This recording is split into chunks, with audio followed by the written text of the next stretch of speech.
வெறும் செருப்பு அந்த தலைப்பு, அந்த கதை. ஒருத்தன் நடந்து போயிட்டே இருக்கிறான்.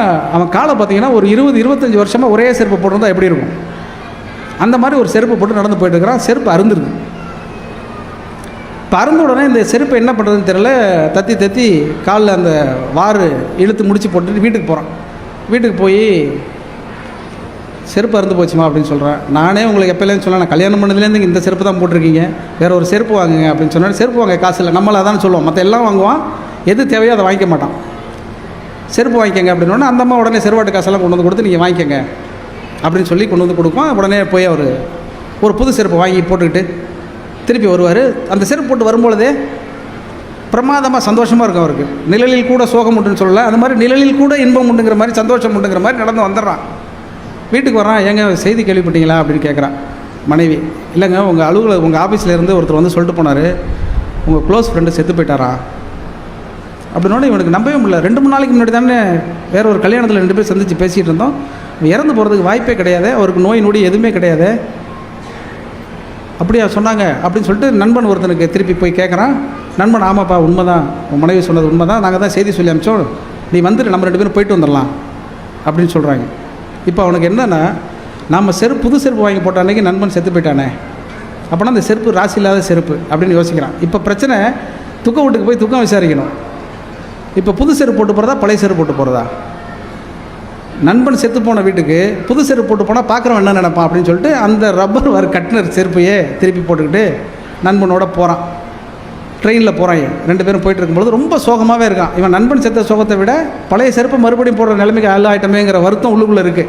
அதை அவர் எழுதியிருக்க மாட்டார், நான் சொல்கிறேன், அந்த மாதிரியாக விவரிச்சிருப்பார் அவர். இப்போ ட்ரெயினில் போயிட்டே இருக்கும்போது அந்த செருப்பையே பார்த்துட்டு உட்காந்துருப்பான். தலை குடிஞ்சா கீழே உட்காந்தோடனே நண்பன் கேட்பான், அவரோட துக்கம் உனக்கு இவ்வளோ பாதிச்சிருச்சுல அப்படின்னோடனே, இல்லை உனக்கு மட்டும் பாதிக்கலையா அப்படின்னு இவர் கேட்குறாரு. 2 பேரும் ரொம்ப பரஸ்பரமாக அந்த நண்பனை பற்றி நினைவுகள்லாம் பேசிட்டே வரும்பொழுது இந்த காலை வச்சு இப்படி தேய்ச்சிக்கிட்டே ட்ரெயின்லலாம் அப்படி ஆட்டிகிட்டே போகும்பொழுது செருப்பு ஏற்கனவே கட்டு போட்டிருக்காங்க, அது திருப்பி பிஞ்சிருச்சு. உடனே அந்த செருப்பை கையில் எடுத்து வச்சு யோசிச்சு பார்க்குறான். என்ன நண்பான்னு கேட்குறான். இல்லை உன்ட்ட ஏதாவது ஊக்கு இருந்தால் கூட இந்த செருப்பை நான் போட்டுக்கிறேன் அப்படின்னு சொல்கிறான். அந்த செருப்பு இவனை பார்த்து கேள்வி கேட்குதான், நீ எல்லாம் ஒரு மனுஷனா? ஏற்கனவே ஒரு செருப்பு வாங்கிட்டு வந்திருக்க, சரி அந்த செருப்பை போட்டுட்டு போயிட்டு வீட்டுக்கு தூரமாக எங்கேயாவது எடுத்து வச்சுட்டு துக்க வீட்டு கேட்டு வந்திருக்கலாமே, அதை விட்டுட்டு என்ன ஏன்டா ஏற்கனவே நானே பிஞ்சு போயிருக்கிறேன் என்ன போட்டு வந்திருக்கேன் அப்படின்னு சொல்லி அந்த செருப்பு இவனை பார்த்து திட்டுற மாதிரியெல்லாம் அந்த விவரணைகள் போயிட்டே இருக்கும். அது மிச்சம் கிடையாது. அப்புறம் செருப்பை அந்த ஊக்கை வாங்கி மாட்டிக்கிட்டு திருப்பி அந்த துக்க வீட்டில் போய் விசாரிச்சுட்டு வரும்பொழுது பார்த்துக்கிட்டு திரும்பி வருவான். திருப்பி ட்ரெயினில் ஏறி திருப்பி ஊருக்கு வருவாங்க. அப்போ சாலிமங்கலம் ட்ரெயின் தான் வந்து இறங்கியிருப்பாங்கன்னு நினைக்கிறேன். அப்போ இறங்கும் பொழுது அந்த நண்பன் பார்க்குறான், அவன் போட்டிருந்த பழைய செருப்பு இல்லை.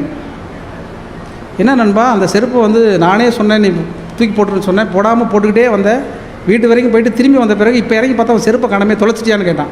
கிழிஞ்ச செருப்பு தொலைச்சா என்ன, தொலைக்கலன்னா என்ன? அவன் சொல்கிறான், இல்லை நான் ட்ரெயின்லேயே விட்டுட்டேன் அப்படின்னு சொன்னான். மனைவி சொல்லி கேட்காதவன், மற்றவர்கள் சொல்லி கேட்காதவன், நண்பன் சொல்லி கேட்காதவன், யார் சொல்லியும் கேட்காதவன் திடீரென்று எப்படி செருப்பை விட்டான் அப்படின்னா, அவன் சொல்கிறான், எல்லாம் இருந்தும் ஒரு நல்ல செருப்பை போடக்கூட முடியாமல் அவன் போயிட்டான். இந்த பிஞ்ச செருப்பை போடலாமா வேணாமல் நான் இன்னும் எவ்வளோ நாளைக்கு யோசிச்சுட்டு இருக்கிறதுன்னு விட்டுட்டு வந்துட்டேன் அப்படிங்கிறதோடு அந்த கதை முடியாது. கடைசியில் 2 வரி எழுதுவார். ஆம், இந்த உடல் என்பதும் வெறும் செருப்பு தான். உயிர் என்கிற வழிப்போக்கன் எப்போது வேண்டுமானாலும் கலட்டி விட்டு போகலாம். உயிர் என்கிற வழிப்போக்கன் எப்போது வேண்டுமானாலும் கலட்டி விட்டு போகலாம், யாரால் தடுக்க முடியும் அப்படின்னு அந்த கதையை முடிச்சிருப்பார். இது வெறும் செருப்புக்கு சொன்னதில்லை. அது